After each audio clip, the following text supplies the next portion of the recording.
Estimating and కాస్టింగ్లో 5th chapter specifications and analysis of rates.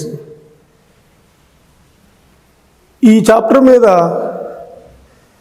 2 మార్క్స్వి మూడు వస్తాయి. తర్వాత 6 మార్క్స్వి 2 క్వశ్చన్స్ వస్తాయి. సో టోటల్గా 18 మార్క్స్. ఈ స్పెసిఫికేషన్స్ అండ్ అనాలిసిస్ రేట్స్ మీద మన ఎగ్జామినేషన్లో 2 మార్క్స్ క్వశ్చన్స్ 3 వస్తాయి. తర్వాత 6 మార్క్స్ క్వశ్చన్స్ 2 వస్తాయి. మొత్తం 12. So total 18 marks. 18 మార్క్స్ అంటే దాదాపు ఓన్లీ ఒక్క చాప్టర్తోనే ఈ ఒక్క చాప్టర్ బాగా ప్రిపేర్ అయ్యి రాయగలిగిన వాళ్ళకి 18 మార్క్స్ మన క్వాలిఫైడ్ మార్క్స్ కూడా వచ్చినట్టే. ఇందులో స్పెసిఫికేషన్కి 18 మార్క్స్లో స్పెసిఫికేషన్కి 2 మార్క్స్ క్వశ్చన్ ఒకటి ఉండొచ్చు, 6 మార్క్స్ది ఒకటి కంపల్సరీ. సో 8 మార్క్స్ స్పెసిఫికేషన్ కింద ఉంటుంది. ఎనాలిసిస్ ఆఫ్ రేట్స్లో 10 మార్క్స్ ఉంటుంది. మనం ఇప్పుడు స్పెసిఫికేషన్ అనే చాప్టర్ తీసుకుంటున్నాం.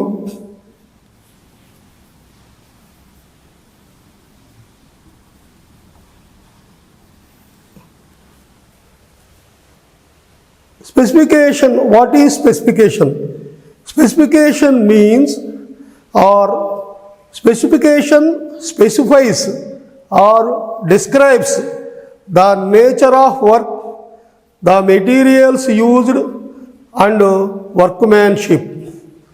స్పెసిఫికేషన్ ఏం చెబుతుందంటే nature and class of work, మనం వర్క్ యొక్క ఏ క్లాసు, తర్వాత మెటీరియల్స్ ఏం వాడుతున్నాము, మెథడ్ ఆఫ్ కన్స్ట్రక్షను ఏ విధంగా మనం దాన్ని కడతాము, తర్వాత లేబర్, వర్క్మ్యాన్షిప్ పనితనము, ఇవన్నీ కూడా ఈ స్పెసిఫికేషన్స్లో చెబుతారు. Specification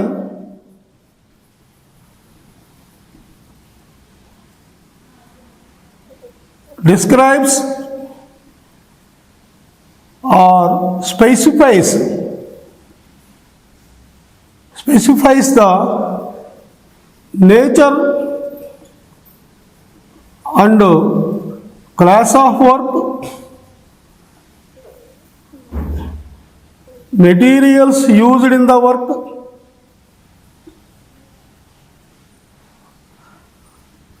and workmanship, etc. ఈ specification describes or specifies. Specification ఏం చెబుతుందంటే, ఏం డిస్క్రైబ్ చేస్తుంది, ఏం స్పెసిఫై చేస్తుందంటే the nature and class of work.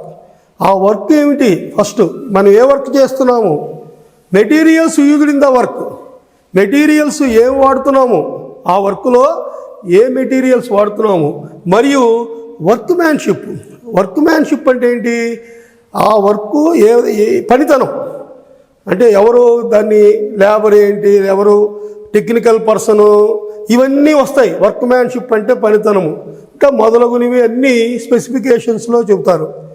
Example మనం ఏం చెప్పచ్చు అంటే, ఒక మొబైల్ షాపుకి మనం మొబైల్ షాపుకి వెళ్ళి మొబైల్ కొందాం అనుకుని వెళ్ళినప్పుడు, షాపులోకి వెళ్ళినప్పుడు వాడు ఏమడుగుతాడు మమ్మల్ని, నీకు 1 GB కావాలా, 2 GBనా, 3 GBనా, 4 GB లేక 6 GBనా అడుగుతాడు. అర్థం ఏంటి, స్పెసిఫికేషన్. మీరు ఆల్రెడీ అక్కడ మొబైల్ షాపులోకి వెళ్ళంగానే మీకు కొన్ని డెమో పీసులు ఉంటాయి. ఆ డెమో పీసుల మీద రాసి ఉంటాయి చూడండి, స్పెసిఫికేషన్ అనే హిట్టింగ్ పెట్టి ఉంటుంది. అంటే మొబైల్లో స్పెసిఫికేషన్ అంటే అర్థం ఏంటి, ర్యామ్ అంటే దాని యొక్క కెపాసిటీ, మెమరీ పవర్ ఎంత, 4 GBనా, 6 GBనా, 8 GBనా, తర్వాత రోమ్ అంటే ఎక్స్పాండబుల్ అంటే 64 GBనా లేకపోతే 124ఆ, ఈ విధంగా. అట్లాగే బ్యాటరీ 5000, 4000, 6000 mAh బ్యాటరీ, ఈ విధంగా స్పెసిఫికేషన్స్ అనేది మనం మొబైల్ షాప్కి వెళ్ళినప్పుడు మనం చూసే ఉంటాం. అంటే స్పెసిఫికేషన్ యొక్క ఇంపార్టెన్స్ ఏంటి? Specification is nothing but quality. Suppose మనం ఒక 3GB 4GB మొబైల్ తీసుకున్నాం. 4GB మొబైల్ వచ్చి మామూలు ఒక చిన్న కంపెనీ ఏదో రెడ్మీనో ఏదో ఉంది. 4GB మొబైల్ వచ్చి మనకు 9,000 10,000 ఉంది. అదే 6GB కొనుక్కోవాలంటే మనం ఏమవుతుంది? అది అరౌండ్ 14,000 16,000 అవుతుంది. అంటే ఆ స్పెసిఫికేషన్ మారేవాడికల్లా రేట్స్లో చేంజ్ వచ్చిందా రాలేదా? చేంజ్ వచ్చింది.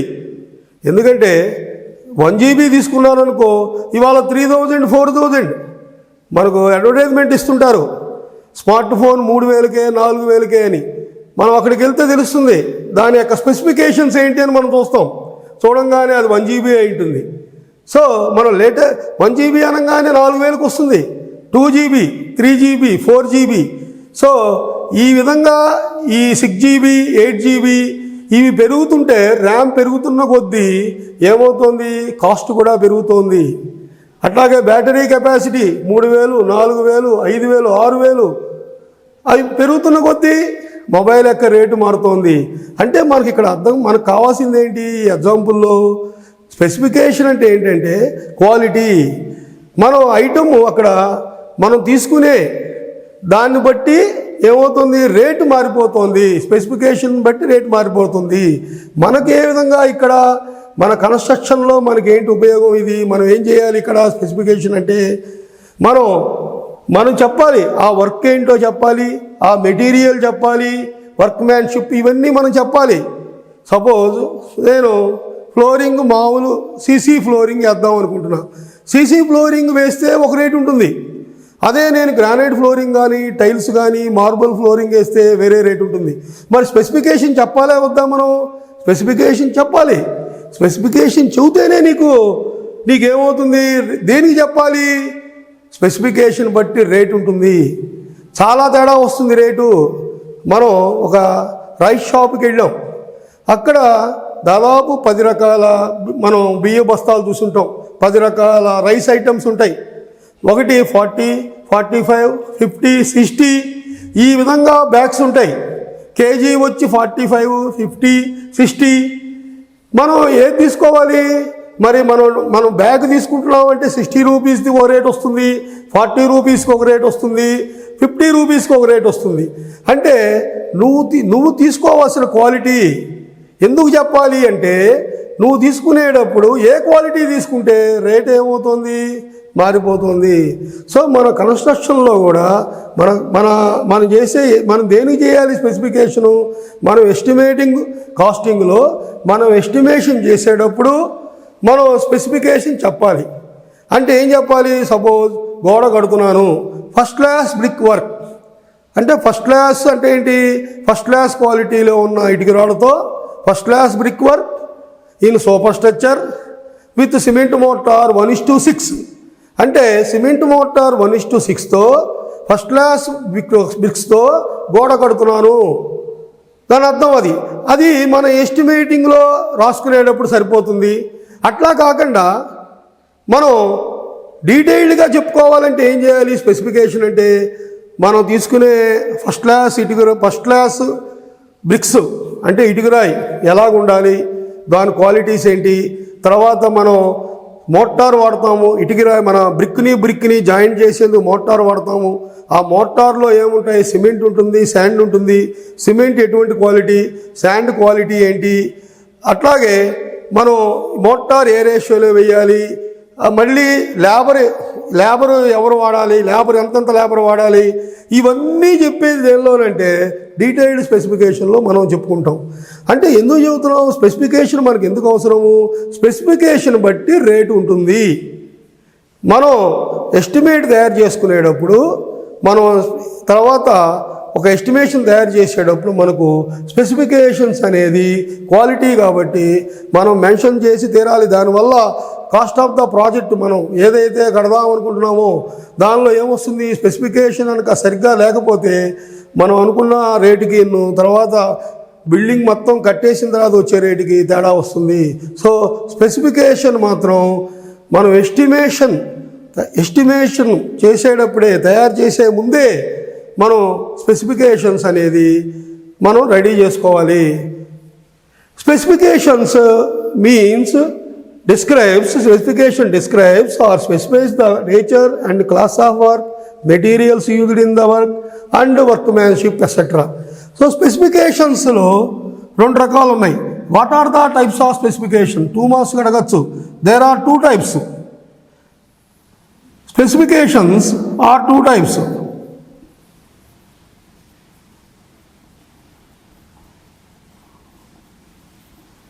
One is general specification.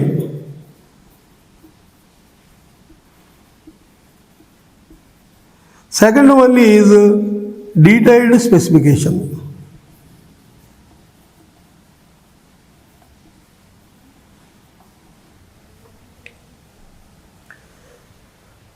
So specifications are 2 types. One is general specification, second one is detailed specification.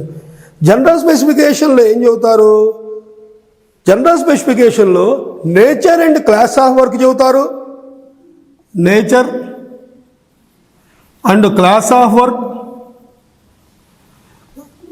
Name of materials ఏం వాడతారో చెబుతారు. తర్వాత name of materials and describes briefly. అంటే జనరల్ స్పెసిఫికేషన్లో నేచర్ అండ్ క్లాస్ వర్క్ చెబుతారు. తర్వాత materials పేరు చెబుతారు. డిస్క్రైబ్స్ బ్రీఫ్లీ అంటే వివరణ బ్రీఫ్గా ఇస్తారు. బ్రీఫ్గా అంటే కొద్దిగా. ఎగ్జాంపుల్ చెప్పుకోవాలంటే మనం ఎస్టిమేషన్ తయారు చేసుకునేటప్పుడు డిస్క్రిప్షన్ ఆఫ్ వర్క్ అనేది రాసుకుంటాం. అందులో మనం జనరల్ స్పెసిఫికేషనే వాడతాం. అక్కడ ఎస్టిమేషన్ ఆఫ్ ద ప్రాజెక్ట్ మనం తయారు చేసుకునేటప్పుడు టేబుల్ వేసుకుంటాం, డీటెయిల్డ్ ఎస్టిమేట్ అని. అందులో డిస్క్రిప్షన్ ఆఫ్ వర్క్ అన్నప్పుడు మనం ఏం చెబుతాం? ఎర్త్ వర్క్ ఎక్స్కవేషన్ అంతే.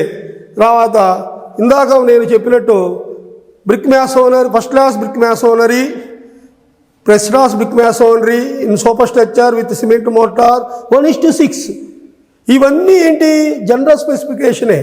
జనరల్ స్పెసిఫికేషన్ అనేది మన ఎస్టిమేషన్ తయారు చేసుకునేటప్పుడు వాడతాము. ఇది ఎక్కడ మన కాంట్రాక్ట్ అగ్రిమెంట్లో ఉండదు. జనరల్ స్పెసిఫికేషన్లో, కాంట్రాక్ట్ అగ్రిమెంట్లో జనరల్ స్పెసిఫికేషన్ వాడం. మరి ఎక్కడ వాడతాం? డీటెయిల్డ్ స్పెసిఫికేషన్లో వాడతాం. ఇది మస్ట్. ఇది మనం కాంట్రాక్ట్ అగ్రిమెంట్ చేసేటప్పుడు మనం వర్క్ ఎవరికన్నా మనం కాంట్రాక్టర్కి ఇచ్చినప్పుడు మనం ఏం చెప్పాలి? ఏ విధంగా వర్క్ చేయించుకోవాలి? మనం ఏ వర్క్స్ మనకున్న సివిల్ ఇంజనీరింగ్ వర్క్స్ అంతా మనం ఇంతకుముందు చాప్టర్లో చెప్పుకున్నాం. ఎర్త్ వర్క్ ఎక్స్కవేషన్ అని, సీసీ ఫౌండేషన్ అని, బ్రిక్ మ్యాసోనరీ, తర్వాత ప్లాస్టరింగ్, తర్వాత ఆర్సీసీ స్లాబ్స్, కాలమ్స్, ప్లాస్టరింగు, తర్వాత doors, Windows, paint, colour washing, ఈ ఎక్సెట్రా. ఇవన్నీ ఏం చెప్పాలి? మనం మొత్తం డీటెయిల్డ్గా ఇన్ కాంట్రాక్ట్ అంటే డీటెయిల్డ్గా రిటర్న్గా మనం కాంట్రాక్ట్ అగ్రిమెంట్లో ఇస్తాము. అదే జనరల్ స్పెసిఫికేషన్ మాత్రం కాంట్రాక్ట్ అగ్రిమెంట్లో జనరల్ స్పెసిఫికేషన్ వాడం. జనరల్ స్పెసిఫికేషన్ ఎక్కడ అవసరం? మనం ఎస్టిమేషన్ తయారు చేసుకునేటప్పుడు జస్ట్ సింపుల్గా ఒక లైన్ రాస్తాం వాటి గురించి.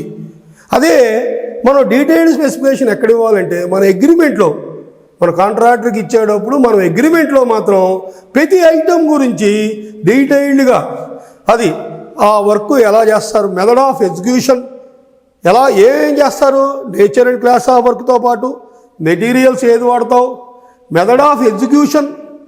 Method of execution means what? Method of execution, method of execution, preparation of work, ఇవన్నీ వర్క్మ్యాన్షిప్ మొత్తం అన్నీ దేనిలో వాడతారు? దేనిలో వాడతామంటే డీటెయిల్డ్ స్పెసిఫికేషన్స్లో చెబుతారు. అది ఎస్టిమేషన్ ఆఫ్ ద ప్రాజెక్ట్ అంటే ఎస్టిమేషన్ చేసేటప్పుడు యూజ్ చేసుకుంటాం. కాంట్రాక్టర్ ఫామ్లో మాత్రం వాడము. డీటెయిల్డ్ స్పెసిఫికేషన్ కాంట్రాక్ట్ ఫామ్లో యూజ్ చేసుకుంటాము. ఈ డీటెయిల్డ్ స్పెసిఫికేషన్స్లో మన సివిల్ ఇంజనీరింగ్ వస్తులో కొన్ని ఐటమ్స్ గురించి మనం డీటెయిల్డ్గా ఎలా ఎలా ఎలా తెలియజేస్తారో చూద్దాం. So earth work excavation for foundation కొరకు మనం బిల్డింగ్ ప్లాను మన డ్రాయింగ్స్ తయారైన తర్వాత ప్లాను సెక్షను ఎలివేషను తయారైన తర్వాత నెక్స్ట్ మనం గ్రౌండ్ మీద మనం తయారు చేసుకున్న ప్లాన్ని గ్రౌండ్ మీద తీసుకెళ్ళటానికి ఫస్ట్ స్టెప్ మనం చేసేది ఏంటంటే excavation, earth work excavation for foundation అది in foundation. Earth work excavation for foundation అంటే మనం ఫౌండేషన్ కొరకు మనం గ్రౌండ్ లెవెల్ని తవ్వాలి. ఎక్స్కవేషన్ అంటే తవ్వటం. దేనికోసం తవ్వాలి? ఫౌండేషన్ కొరకు మనం ఎర్త్ వర్క్ని మట్టిని తవ్వాలి. ఏ విధంగా తవ్వాలి? మనకు ప్లాన్లో ఏ విధంగా అయితే ఇస్తారో, ఒక ఇంజనీర్ ఇన్ఛార్జ్ ఉంటారు సైట్కి. ఇంజనీర్ ఇన్ఛార్జ్ ఏ విధంగా అయితే మనకు ప్లాన్ ఇస్తారో ఆ విధంగానే మనం ఏం చేయాలి? ఒక ట్రెంచ్ అంటే గుంటని వాడు ఏ విధంగా అయితే ఎగ్జాక్ట్ విడ్త్ డెప్త్తో పాటు తవ్వాలి. Excavation foundation trench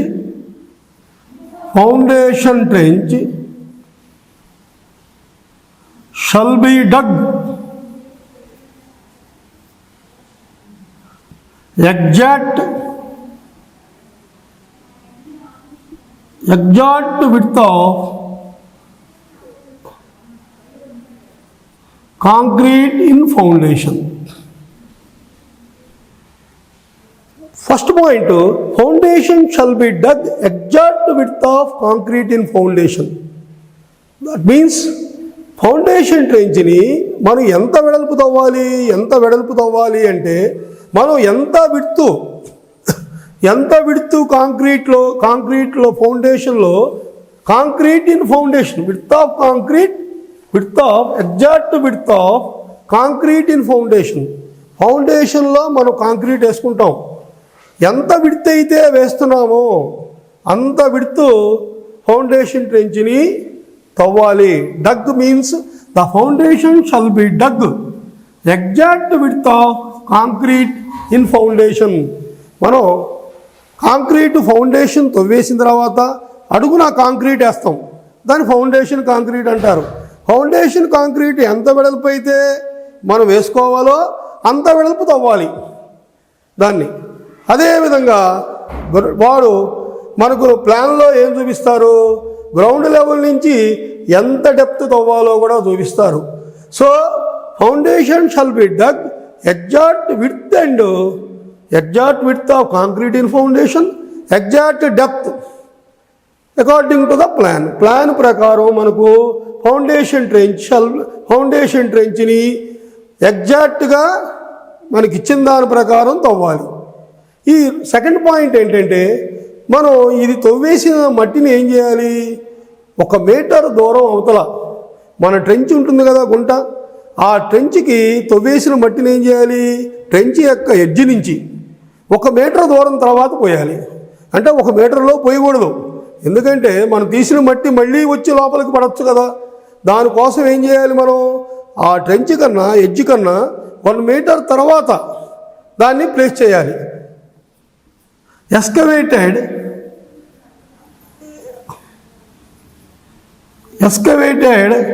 earth shall be placed after 1 metre from the edge of the trench. Excavated earth shall be placed after 1 metre from the edge of the trench నుంచి 1 metre దూరం అవతల ఈ తవ్వేసిన మట్టిని పోయాలి. మళ్ళీ తర్వాత మనం ఈ మట్టిని ఏం చేస్తామంటే మనం కాలం కానీ కింద సిమెంట్ కాంక్రీట్ వేసిన తర్వాత బేస్ కాంక్రీట్ అంటారు దాన్ని, వేసుకున్న తర్వాత మనం కాలం ఫుటింగ్ దాన్ని లోపల పెడతాం. పెట్టేసిన తర్వాత ఈ అవసరం మనం కట్టేసిన తర్వాత ఏం చేస్తాం, ఆ సైడ్లో ఈ తవ్వేసిన మట్టి ఉంటుంది కదా లోపల పోసుకుంటాం. So excavation earth shall be placed after 1 metre from the edge of the trench. Trench నుంచి 1 మీటర్ అవతలికి పోయవలేను. Third point, the bottom of the trench should be levelled in both directions. సరే, ట్రెంచ్ని తవ్వారు, ఎగ్జాక్ట్ విడ్త్ డెప్త్ ప్రకారం తవ్వారు. తవ్వేసిన తర్వాత bottom ఎలా ఉండాలి, బోత్ డైరెక్షన్స్ అంటే ఏంటి అర్థం, longitudinally and transversely. Longitudinally means what, it is X direction. Transversely means what, Y direction. So X డైరెక్షన్లోను వై డైరెక్షన్లోను లెవెల్గా ఉండాలి. So the bottom of the trench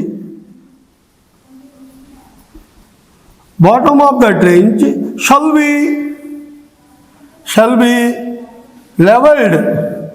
be leveled in both directions. Both direction means what, longitudinally and transversely. Suppose మనం తవ్వుతుండగా ట్రెంచ్లోకి కానీ ఏదైనా water కానీ ఏదైనా enter అయినప్పుడు ఏం చేయాలంటే వాటర్ని మనం రిమూవ్ చేయాలి. Water shall be pumped out. when the water accumulates then the water will be pumped out. Water కనుక వచ్చినప్పుడు ఎందుకు వస్తుంది వాటరు, జనరల్గా గ్రౌండ్ వాటర్ టేబుల్ మనం తవ్వుతున్నప్పుడు గ్రౌండ్ వాటర్ టేబుల్ కనుక నియర్గా దగ్గరలో ఉన్నప్పుడు ఏమవుతున్నప్పుడే వాటర్ పైకి వస్తుంది. ఆ వాటర్ వచ్చినప్పుడు ఏం చేయాలి, ఆ వాటర్ని ఏం చేయాలంటే పంపింగ్ చేసేయాలి. ఫోర్త్ పాయింట్,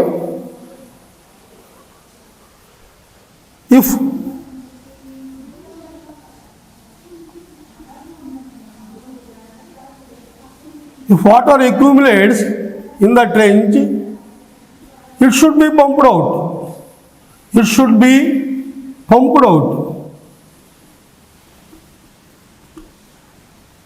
వాటర్ కనుక ట్రెంచ్లోకి అక్యూములేట్ అయిపోయినప్పుడు దాన్ని ఏం చేయాలి, దాన్ని పంపింగ్ చేయాలి. దీంతో పాటుగా మన సర్ఫేస్ వాటర్ కూడా వీలైనంత వరకు లోపలికి ట్రెంచ్లోకి వెళ్ళకుండా కూడా చూసుకోవాలి.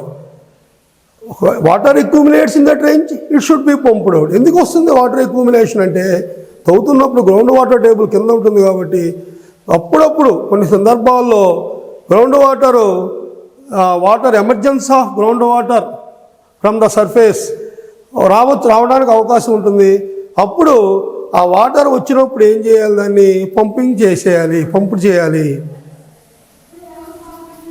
ఒకవేళ ఇట్లా తవ్వుతున్నప్పుడు మనం ట్రెంచ్ తవ్వుతున్నప్పుడు రాక్స్ కానీ రాక్స్ అంటే రాళ్ళు, బౌల్డర్స్ అంటే ఇంకొద్దిగా రాక్స్ కన్నా బౌల్డర్స్ అంటే రాళ్ళు, ఇవి రాక్స్నేమో రాళ్ళు అనొచ్చు. బౌల్డర్స్ వచ్చినప్పుడు మనం దాన్ని ఏం చేయాలి, రిమూవ్ చేసేసి మళ్ళీ బాటమ్ ఆఫ్ ద ట్రెంచ్ని లెవెల్ చేయాలి, కన్సాలిడేట్ చేయాలి. If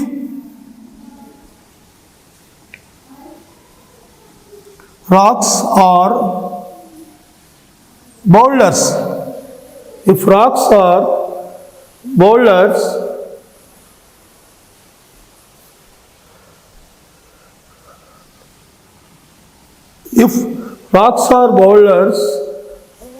are found in excavation,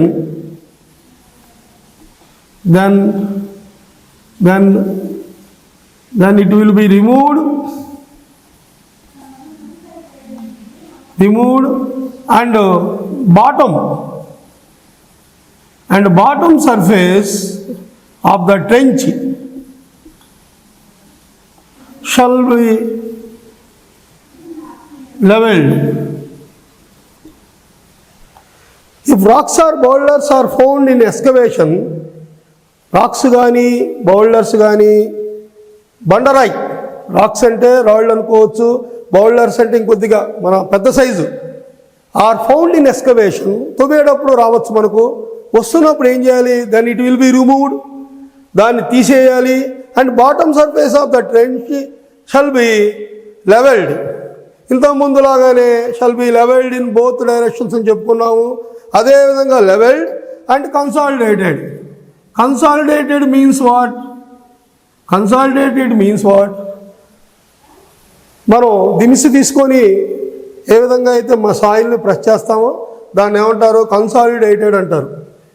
so if rocks or boulders are found in excavation then it will be removed and bottom surface of the trench shall be leveled and consolidated.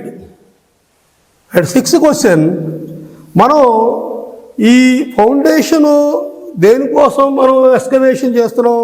Foundation concrete వేయడం కోసం చేస్తున్నాం. So foundation concrete వేసే ముందు incharge, site incharge ఉంటారు. ఆయన యొక్క site incharge engineer, ఆయన యొక్క అప్రూవల్ అయితేనే ఫౌండేషన్ కాంక్రీట్ వేయాలి. ఎందుకంటే ఇది ఫౌండేషన్ తర్వాత నెక్స్ట్ స్టెప్ మనం సిమెంట్ కాంక్రీట్ వేసుకుంటాం. లోపల కాంక్రీట్ అట్ బాటమ్, ట్రెంచ్ లోపల అడుగున బేస్ కాంక్రీట్ అని వేస్తాం తవ్వేసిన తర్వాత. మరి ఎంత వెడల్పు ఎంత లోతు తవ్వారు అనేది మనం చూసుకున్న తర్వాత, యాజ్ పర్ ప్లాన్ ప్రకారం ఉందా లేదా అని చూసుకున్న తర్వాత మాత్రమే మనం ఏం చేయాలి? కాంక్రీట్ వేయాలి. ఎలా చూడాలి? బాటంలో చూడాలి. బాటమ్ ఆఫ్ ద ట్రెంచ్ దగ్గరికి వెళ్ళి నువ్వు విడ్త్ మరియు గ్రౌండ్ లెవెల్ దగ్గర నుంచి కిందకి డెప్త్ తీసుకోవాలి. బాటమ్ లెవెల్లోనేమో లోపల నుంచి విడ్త్, గ్రౌండ్ లెవెల్ నుంచి కిందకి డెప్త్ తీసుకోవాలను. లెంత్ పైన మనం మామూలుగా తీసుకుంటాం. లెంత్ ఇటు తీసుకుంటాం, లెంత్ తర్వాత విడ్త్ తర్వాత డెప్త్. ఈ మూడు మనం కరెక్ట్గా చూసుకున్న తర్వాత ఇన్ఛార్జి, సైట్ ఇన్ఛార్జి యొక్క సైట్ ఇంజనీర్ యొక్క అప్రూవల్ అయిన తర్వాత మాత్రమే ఫౌండేషన్ కాంక్రీట్ వేయవలను. సో దాని లాస్ట్ పాయింట్ కింద మనం చెప్పచ్చు, foundation concrete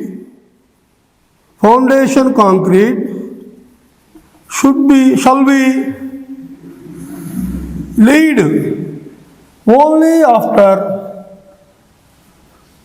approval of incharge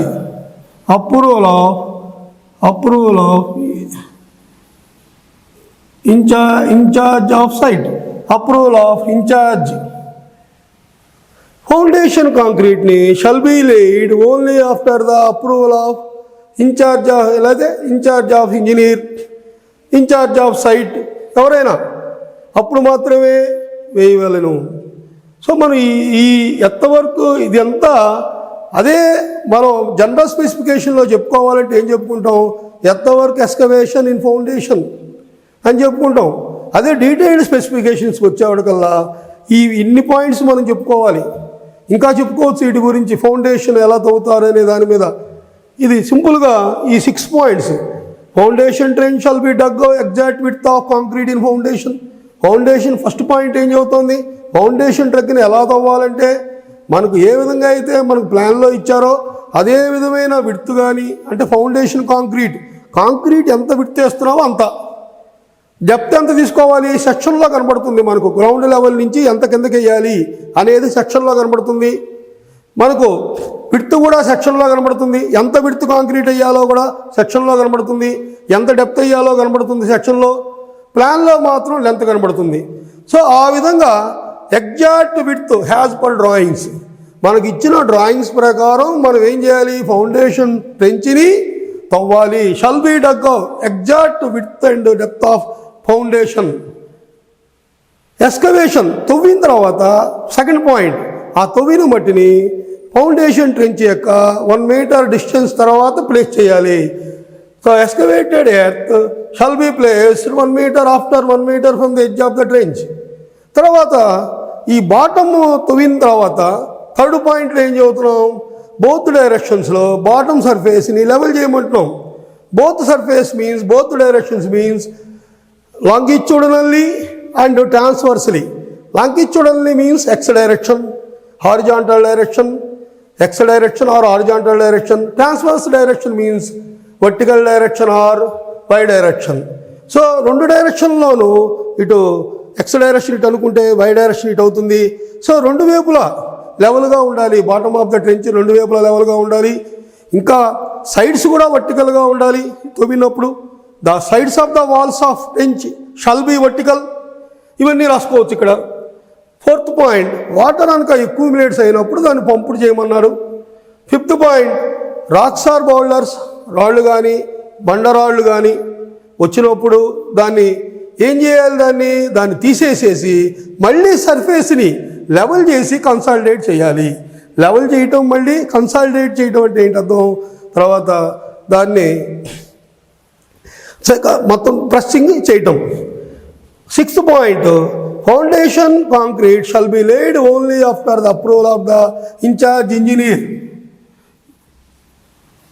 foundation మనం అంతా తవ్వేసిన తర్వాత లాస్ట్ స్టెప్ ఏం చేస్తామంటే కాంక్రీట్ వేసే ముందు ఫౌండేషన్ కాంక్రీట్ దేనికోసం అయితే తవ్వామో ఆ కాంక్రీట్ కోసం తవ్వాము, ఫౌండేషన్ కాంక్రీట్ కోసం. మరి ఆ తవ్వే ముందు ఇన్ఛార్జ్ అప్రూవల్ తీసుకున్న తర్వాత మాత్రమే వెయ్యాలి. అదే చెబుతున్నాం ఆ పాయింటే. Foundation concrete shall be laid only after approval of in charge engineer. So detailed స్పెసిఫికేషన్స్లో ఇట్లా earth work excavation for foundation అన్నప్పుడు ఈ విధంగా రాయవలను.